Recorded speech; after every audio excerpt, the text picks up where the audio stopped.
नमस्कार, मैं हूं मनोज वर्मा और आप देख रहे हैं अटेंशन। कमल अकेले नाथ नहीं, ये चर्चा एमपी की सियासी गलियारों में हो रही है। दरअसल एआईसीसी ने राजस्थान के जितेंद्र सिंह को स्क्रीनिंग कमेटी का अध्यक्ष बनाया है। जितेंद्र को गांधी परिवार के करीबियों में से एक माना जाता है। इस कमेटी में विंध्य से कमलेश्वर पटेल को भी जगह दी गई है, लेकिन अजय सिंह इससे बाहर है। ऐसे में अब सवाल उठ रहे हैं कि क्या गांधी परिवार एमपी में कांग्रेस के लिए चुनावी फील्ड खुद सेट कर रहा है?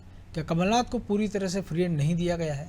सवाल तो ये भी है कि गांधी परिवार के करीबियों को जिम्मेदारी मिलने का असर एमपी चुनाव में कितना पड़ेगा। आज इन्हीं सवालों के जवाब तलाशेंगे, लेकिन पहले ये रिपोर्ट देखिए।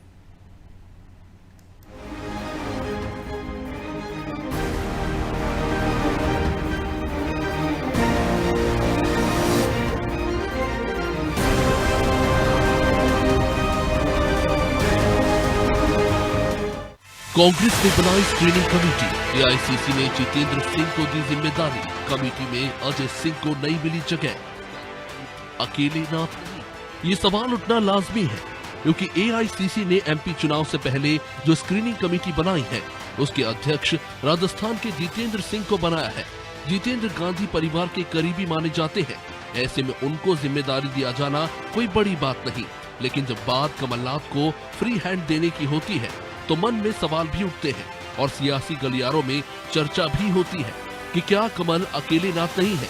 इतना ही नहीं, कमेटी में कमलेश्वर पटेल को जगह दी गई, लेकिन अजय सिंह को शामिल नहीं किया गया, जबकि विंध्य में कमलेश्वर पटेल से ज्यादा अजय सिंह की पकड़ मानी जाती है। ऐसे में क्या ये समझा जाए कि मध्य प्रदेश की चुनावी रणनीति में आला कमान का पूरा दखल रहेगा? हालांकि कांग्रेस इसे अलग नजरिए से देख रही है। ये समितियां कोई पहली बार थोड़ी बन रही हैं। अभी ये समितियां कर्नाटक में भी बनी थी, कल को हिमाचल में भी बनी थी, अभी मध्य प्रदेश में भी बन रही हैं। किसी का अंदर आना या जाना एक निश्चित जो है उसकी क्राइटेरिया के आधार पर ये बनती हैं और पार्टी अपने आपस में डिस्कशन के बाद उनकर बनाती है। आज हमारे पास बिंदे में जो है हमारी कुछ आवश्यकताएं, उन आवश्यकताओं को देखते हुए वहाँ के लोगों को उसमें स्थान मिला होगा। हम बिंदे में कमजोर थे, आज बिंदे में हम मजबूत हो रहे हैं, तो वहाँ पर बिंदे के लोगों को स्थान मिल गया। कांग्रेस में कमेटी बननी हो या राष्ट्रीय अध्यक्ष चुना, परिवार का दखल इसमें रहता ही है। लेकिन अजय सिंह का कद घटाकर कमलेश्वर पटेल को कमेटी में जगह मिलने पर सियासत गरमा रही है। बीजेपी इसे कांग्रेस का अंदरूनी मामला तो बता रही है, लेकिन विंध्य के बहाने कांग्रेस और गांधी परिवार को निशाने पर लाने से भी नहीं चूक रही। कमलनाथ जी जब से मध्य प्रदेश में आए हैं तो प्रतिपक्ष के रूप में वह विधानसभा में जब विश्वास प्रस्ताव लाया जाएगा तो सभाएं करने चले जाएंगे, कभी सड़कों पर नजर नहीं आएंगे, और उस दिशा में उनको अपने लोगों को उपकृत करना था। तो यही कारण है कि अजय सिंह की अनदेखी करके कमलेश्वर पटेल को तरजीह दी जा रही है। यह तो शह और मात का खेल है। एआईसीसी के फैसलों से इतना तो तय है कि मध्य प्रदेश में गांधी परिवार की भी चलेगी, भले ही उसने कमलनाथ के भरोसे मध्य प्रदेश को जीतने का प्लान बनाया हो, कमलनाथ को फ्री हैंड दिया हो, लेकिन समय समय पर वो इसमें बदलाव भी करेगी और जरूरत पड़ने पर अपने करीबियों को जिम्मेदारी भी देगी। हालांकि अब गांधी परिवार के करीबी कमलनाथ के लिए चुनावी राह कितनी आसान बना पाएंगे, ये देखना होगा। ब्यूरो रिपोर्ट, अनादि टीवी।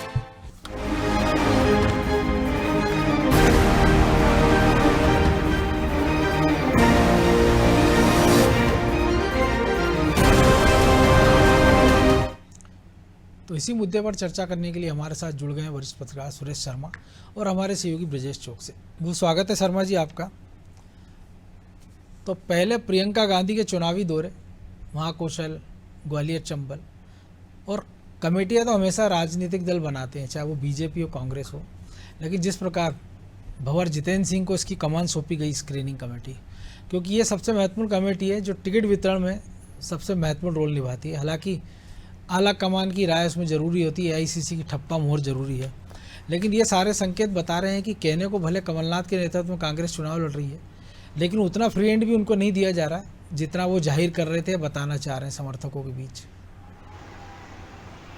देखिए मनोज जी, ये बात बिल्कुल सही है कि आर्थिक संपन्नता के कारण कमलनाथ जी को बहुत ज़्यादा आगे कर दिया गया है और उन्होंने भी पूरी कोशिश की है कि मध्य प्रदेश को वो अपने ही कब्जे में ले लें। ये तो एक राजनीति का तरीका है उनका, और वो जैसे छिंदवाड़ा में उनकी पॉलिटिक्स चलती है कि वो किसी को पनपने ही नहीं देते, न कांग्रेस का हो न भाजपा का हो।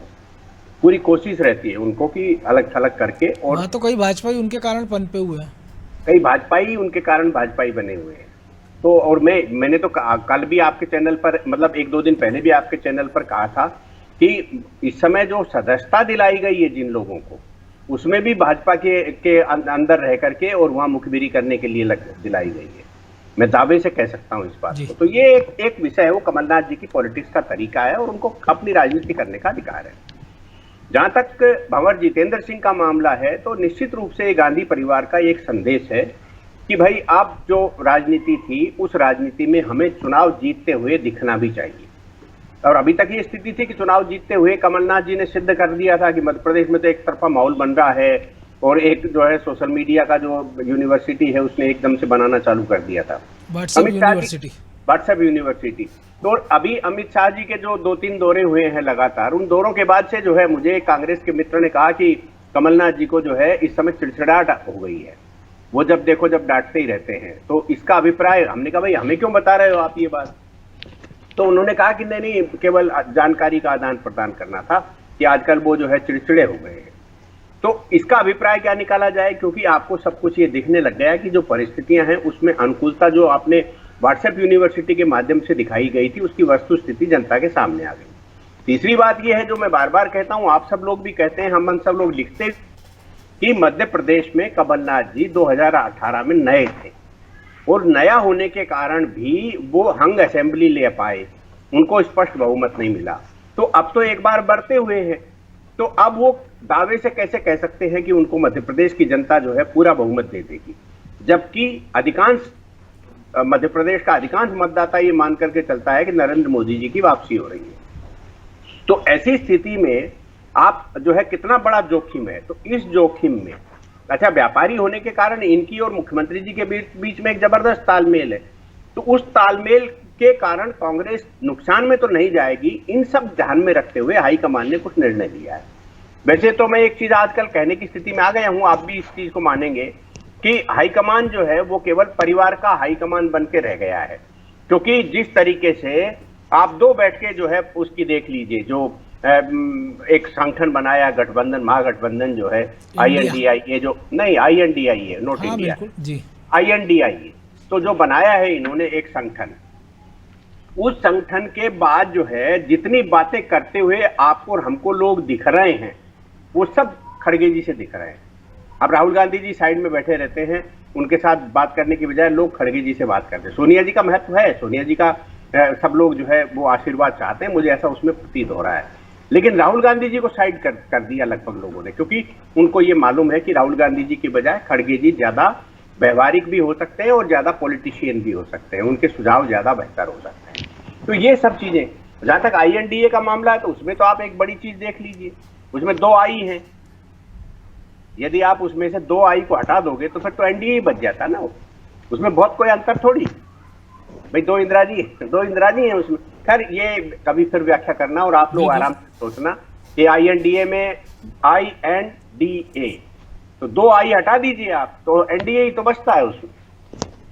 तो वो 2 आई कौन कौन है वो अपने को देखना पड़ेगा। पर लेकिन जैसा इंडिया का कुनबा बढ़ रहा है, तो उस NDA में भी 2 आई लगा दे तो वो भी वही हो जाएगा, ये भी तो हो सकता है। हाँ, तो 2 आई तो लाना पड़ेंगे ना उसमें। इनके पास 2 आंखें हैं, मतलब 2 आई उस वैसे एक आई कांग्रेस आई भी हो सकती है ना, क्योंकि जिस प्रकार से कांग्रेस युक्त हो रही पार्टी, एक इंदिरा जी है उसमें, क्योंकि उनके बिना तो देखो बात बनना नहीं है, क्योंकि उनके बिना INDI का मतलब क्या निकला। तो खैर ये एक बात है, लेकिन मुझे ये लग रहा है कि हाईकमान ने कहीं न कहीं मध्य प्रदेश पर ध्यान देते समय ये विचार किया कि हस्तक्षेप जरूरी है, अदरवाइज जो है, क्योंकि जिस तरह आपने अजय भैया का नाम लिया, इसी प्रकार से आप बाकी लोगों को भी देख लीजिए। स्क्रीनिंग कमेटी में किसको लिया किसको नहीं लिया एक अलग विषय है, बिल्कुल, लेकिन राजनीति में तो कम से कम सबको, युवा जितने भी हैं उनको तो हंसी में पटक दिया। वो अपनी सीट बचाने के चक्कर में फंसे हुए हैं, वो क्या कांग्रेस को जिताएंगे।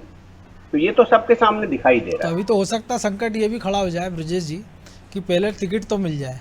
लेकिन एक और चीज़ है कि हमने देखा है कि जब पहले राहुल गांधी के हाथ में नेतृत्व था, जब तो हम देख रहे थे कि चाहे वो कमलनाथ सिंधिया, बगल में TS सिंहदेव, भूपेश बघेल हो, सचिन पायलट, अशोक गहलोत हो, या तमाम सारे और राज्यों में झगड़े थे, DK शिवकुमार और सिद्धारमैया की बात कर लें हम। लेकिन जब से खड़गे बने हैं तब से 2 टूक संदेश तो है कि सुलह के प्रयास हो रहे हैं, छत्तीसगढ़ में भी हो रहा है, राजस्थान में भी हो रहे हैं, और मध्य प्रदेश में भी सीधा सीधा कि एकला चलो नहीं चलेगा। यानी कि अभी तक जो था कि जो बड़े नेता थे उनको शायद ये लगता था कि राजनीतिक परिपक्वता, जो अपरिपक्वता थी, राहुल गांधी हो चाहे प्रियंका गांधी में, और सोनिया गांधी की खराब सेहत, या एक पुत्र मोह पुत्री मोह होता है जिसके कारण कई बार बड़े फैसले नहीं हो पाते। तो शायद उनके कंधे बंदूक रखा कि सही कांग्रेस से बड़े डिसीजन करने का प्रयास कर रही है। और जिस प्रकार से जितेंद्र सिंह को यहाँ तैनात किया गया है, क्योंकि एक बड़े राज्यों में से एक है मध्य प्रदेश, कांग्रेस को लोकसभा में भी बहुत उम्मीदें होंगी यहाँ से। और जो शर्मा जी ने भी कहा और हम भी देख रहे हैं कि जिस कांग्रेसी पूछो वो कहता 200 सीटें मध्य प्रदेश में आ रही हैं। देखिए मनोज जी, कांग्रेस की हम बात करें, जो आपने जिक्र किया है कि राहुल गांधी जब अध्यक्ष थे, राष्ट्रीय अध्यक्ष थे, तब कांग्रेस आपको देखो साफ तौर पर दो खेमों में, दो गुटों में बटी नजर आ रही थी। एक जो युवा था जो राहुल गांधी के साथ राजनीति करना शुरू किया था, जिसने जो उनके करीब पहुंच गया था, और एक खेमा था जो बुजुर्ग थे, जिनको आप एक तरह से राहुल गांधी को जो जूनियर समझते थे। हम जिक्र करें, यदि कमलनाथ का भी जिक्र ले लें, यदि हम गहलोत का भी जिक्र कर लें, यदि हम कैप्टन का भी जिक्र कर लें, तो इनके लिए राहुल गांधी एक बच्चा था। तो आप देखिए कि दो गुटों में बट गई थी। इस कारण कांग्रेस में चाहे वो सचिन पायलट का और गहलोत का झगड़ा हो, चाहे मध्य प्रदेश में ज्योतिरादित्य सिंधिया और कमलनाथ का झगड़ा हो, चाहे हम देख रहे हैं कि पंजाब में झगड़ा बनाने की कोशिश कर दी, अचानक आपने सिद्धू को कैप्टन के समकक्ष लाके खड़ा कर दिया। नतीजा क्या हुआ, आप पंजाब गवा चुके। तो आप देखिए झगड़े साफ दिख रहे थे। जो आपने भी कहा है, जो शर्मा जी का भी इशारा है कि खड़गे जी को सामने रखकर निश्चित तौर पर अब कांग्रेस में वो करने की कोशिश की जा रही। पहले जो बटी हुई दिख रही थी, अब वैसी बटी हुई ना दिखे कि कांग्रेस एक ही है, क्योंकि ज़्यादातर युवा तो चले गए। यदि जितेंद्र सिंह को तो देखें हम, राजस्थान में वो ऐसे ही एक इकलौते बचे हैं, या उस टीम के इकलौते बचे हुए हैं जो राहुल गांधी के करीब है। अधिकांश राहुल गांधी के साथ के लोग जो युवा थे और जो जिनका अभी भविष्य बहुत उज्जवल था राजनीति में, वो छोड़कर धीरे धीरे जा चुके हैं। सचिन पायलट अटके हुए हैं, कब उनका विमान लैंड होता है कि नहीं होता है। मिलिंद देवड़ा है, लेकिन वो भी हाशिए पर है, जितेंद्र प्रसाद चले गए हैं। अब मध्य प्रदेश में भी वही परिस्थितियां थी। जो झगड़ा था यूथ का, चाहे वो सिंधिया कमलनाथ का था, चाहे कमलनाथ अरुण यादव का था, चाहे कमलनाथ अजय सिंह का था, या हम कहें कि कमलनाथ जीतू पटवारी का था। आप देखिए साफ तौर पर यह नजर आ रहा था कि किस तरह से गुटबाजी दिखने लगी थी चुनाव से पहले। जीतू पटवारी ने कहा कि सीएम कौन बनेगा ये बाद में तय करेगा, आला कमान तय करेगा। ये भाषा किसकी रही, अरुण यादव की रही। यही भाषा किसकी रही, अजय सिंह की रही। आप देखिए लगातार ये लोग, जिस तरह से लोकसभा का उपचुनाव हुआ था, अरुण यादव हाशिए पर धकेले गए थे, और जिस तरह से उनके बयान आए थे कि फसल मैंने वही काट कोई और लेकर चला जाता है। अजय सिंह के बयान आए थे, हाँ अजय सिंह का बयान आया था कि मुझे भी तो काम दे दीजिए, मैं भी काम करना चाहता हूँ, कोई कमलनाथ जी से कहिए कि वो मुझे भी काम दे दें। जीतू पटवारी के, अरुण यादव के, अजय सिंह के, ऐसे कई नेता हैं जिनके सार्वजनिक बयान आ गए थे। चाहे वो बाबूलाल चौरसिया को पार्टी में शामिल करने का मामला हो, चाहे अन्य मामले हो, यदा कदा आ जाते थे। और ये लोग हाईकमान से मिलते भी थे। चाहे अरुण यादव की बात करें, हाल ही में नेता प्रतिपक्ष मिलकर आए हैं, तो इन्होंने जरूर शिकायत की होगी। तो जो एक गुटबाजी दिख रही थी, अब तक तो कमलनाथ जी को एक तरफा आपने छूट दे रखी थी। क्यों दे रखी थी? कोई चुनाव तो है ही नहीं। नगरीय निकाय के चुनाव हम वैसे भी देखते हैं, उपचुनावों को कांग्रेस उतनी गंभीरता से नहीं लेती। नगरीय निकाय चुनाव की तो बात ही छोड़ दीजिए। विधानसभा चुनाव गंभीरता का मामला है, क्योंकि उनको लग रहा है कि मध्य प्रदेश एक ऐसा राज्य है जो उनको, जिसमें वो सत्ता में लौट सकते हैं।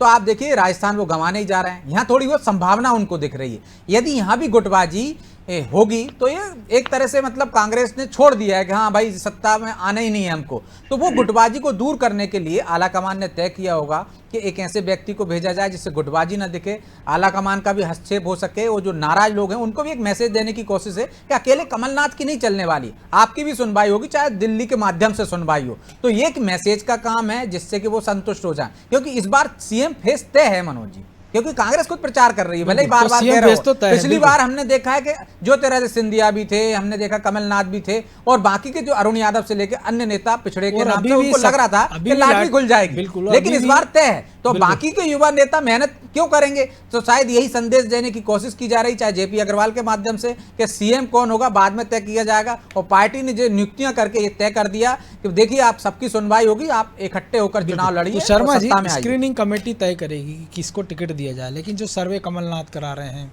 जो सर्वे AICC करा रही है, अभी खबरें हैं कि जिस टीम ने कर्नाटक में डेरा डाला था DK शिव कुमार की, कमलनाथ उनसे मिले हैं, एक टीम वो भी आ जाएगी। तो ये सारे जब अपने अपने लोग बैठेंगे, ये सारी सर्वे अलग अलग, किसी की कमेटी में किसी का नाम होगा, नेता अपने समर्थकों के लिए भिड़ेंगे, तब इस स्क्रीनिंग कमेटी की क्या उपयोगिता रह जाएगी? नहीं, ये तो कमेटी होती है मनोज जी। ये टिकट बांटेगी ऐसा तो इसलिए संभव नहीं है क्योंकि इनको जितेंद्र सिंह जी को क्या मालूम कि मध्य प्रदेश में कौन से क्षेत्र में क्या है। वो राजस्थान का ही पूरा नॉलेज नहीं रखते, क्योंकि ये एक अलग विषय है। लेकिन डीके शिव कुमार साहब आएंगे मध्य प्रदेश में, जैसा हम सब लोगों को मालूम है। मालूम तो हम देखते हैं राजनीति में, कमलनाथ को भी नहीं था कि बगल के कैबिनेट के सदस्य कब उड़ गए। हाँ, नहीं, राहुल गांधी को पता नहीं चला, उनके सहयोगी उनके साथ चाय पीने गए और सुबह वो बीजेपी मुख्यालय में शपथ ले रहे हैं। बिल्कुल ठीक है, मैं ये कह रहा हूँ मनोज जी कि कमलनाथ जी तो राजस्थान का फैसला कराने भी गए थे। बिल्कुल, किसने मानी उनकी बात? तो इसलिए ये एक अलग बात। डीके शिव कुमार जी अब मध्य प्रदेश आएंगे मान लो जैसा कि, तो वो अपना पूंजी निवेश क्यों करेंगे? उन्होंने तो कर्नाटक में तो करना था, कर दिया उनने। मध्य प्रदेश में पूंजी निवेश क्यों करेंगे वो? एक बात। दूसरी बात ये है कि भाई उन्होंने वहां 5 वादे किए थे कर्नाटक वालों ने, 50,000 करोड़ रुपए चाहिए। अब उनके पास तो है ही नहीं, तो उनको कहना पड़ा कि वादे पूरे करने के लिए हमको इस साल विकास नहीं करेंगे। तो विधायक चढ़ बैठे, उनको ढूंढ रहे हैं, निधि भी नहीं देंगे वो विधायकों को, ये भी उन्होंने कह दिया है। इसलिए विधायकों को ढूंढ रहे हैं कि हमारे कहां चले गए विधायक। तो ये परिस्थितियां जिसमें चली, तो ये जो एक मुफ्तखोरी का मामला है, वहां डीके शिव कुमार अपनी मुफ्तखोरी रोक नहीं पा रहे, मध्य प्रदेश में क्या कर लेंगे वो? तो ये एक परिस्थिति, मध्य प्रदेश का टेम्परामेंट ही अलग है। आप जो है 1952 का चुनाव उठा करके देखिए मनोज जी, आप हिस्ट्री निकालिए। 1952 के चुनाव में राम राज्य परिषद ज्यादा थी कांग्रेस जनसंघ से, लेकिन अगले चुनाव के 57 के चुनाव में जनसंघ की सीटें ज्यादा हो गई। और तीसरा जब चुनाव हुआ था, उस तीसरे चुनाव में जनसंघ जो है वो 45 से 60 के आसपास पहुंच गई। 62 का जो चुनाव था उसके अंदर तो बड़ी संख्या 60-65 विधायक थे। बिल्कुल। तो ये कोई मध्य प्रदेश का जो टेम्परामेंट है बीजेपी और जनसंघ के लिहाज से वो अलग है। जिस दिग्विजय सिंह जी जिस राजगढ़ से लोकसभा का प्रतिनिधित्व करते रहे हैं, बसंत कुमार पंडित जीतते थे। आप विदिशा जिसको देखिए, उसके अंदर जो है रामनाथ गोविंद का चुनाव जीत के गए थे। तो ये जनसंघ की मानसिकता वाला जो मध्य प्रदेश है, इसके अंदर बड़ी इतनी आसानी नहीं कि कमलनाथ जी आ गए और फला आ गए और ये हो जाएगा। बड़ा आसान नहीं है, ये बात सही है। एक बात बहुत गंभीरता से लेने वाली है कि जो एंटी इनकम्बेंसी है वो इस समय सरकार की बजाय कार्यकर्ता जनता की, सरकार के प्रति जनता की बजाय सरकार के प्रति संगठन के मतलब एक 15 नेताओं की टीम के प्रति कार्यकर्ताओं में है। आप बड़ी गंभीर बात मैं आपसे कह रहा हूं। परसों मुझे जो है 2-3 बीजेपी के नेताओं का फोन आया, बातचीत जैसे रूटीन में मेरी तो सभी से होती रहती है। तो उन्होंने मुझसे ये कहा कि शर्मा जी आप कल्पना करिए, जिन इंदौर में एक बहुत बड़ा जो है अमित शाह जी सम्मेलन करके गए हैं, बहुत बड़ा कार्यकर्ताओं का सम्मेलन था, तो बोले कि वही तो 15 लोग थे मंच पर जिनके प्रति कार्यकर्ता में निराशा है, उन्हीं लोगों ने भाषण सुनाया। ये बताइए कि कार्यकर्ता सम्मेलन में कार्यकर्ताओं ने क्या बोला? किसी ने कुछ नहीं बोला। तो जब आप वही झेलाओगे भाषण उन लोगों वो तो पूरी पार्टी को पता है ना कि मन की बात कहने का अकेला अधिकार प्रधानमंत्री नरेंद्र मोदी का थोड़ी है, बाकी नेता भी मन की बात कर रहे हैं, तो मन की सुन नहीं रहे हैं। अब आप उसका अभिप्राय निकालिए कि कार्यकर्ता को उत्साह करने के लिए आप केवल डायलॉग देके चले जाओगे, मंच नहीं जिता सकता, कार्यकर्ता जिताएगा। तो भाई आप एक बात बताइए कि मंच नहीं जिता सकता तो मंच तो सत्ता भोगेगा और कार्यकर्ता हम भी तो कांग्रेस की बात कर रहे हैं ना शर्मा जी। जी, तो इसलिए ये सब दोनों राजनीतिक पार्टियों में स्थिति है। कमलनाथ जी के बारे में बहुत स्पष्ट हो गया कि अब जो है आने वाले चुनाव तक एकाधिकार का दौर समाप्त होने जा रहा है। तो ब्रजेश जी शायद एक संकेत इसलिए भी कि हमने ये भी देखा है कि जिस प्रकार से पिछली बार जब नकुल नाथ की बात हो, वैभव गहलोत की बात हो, इनको टिकट को लेकर राहुल गांधी ने नाराजगी जताई थी, लेकिन कर कुछ नहीं पाए थे।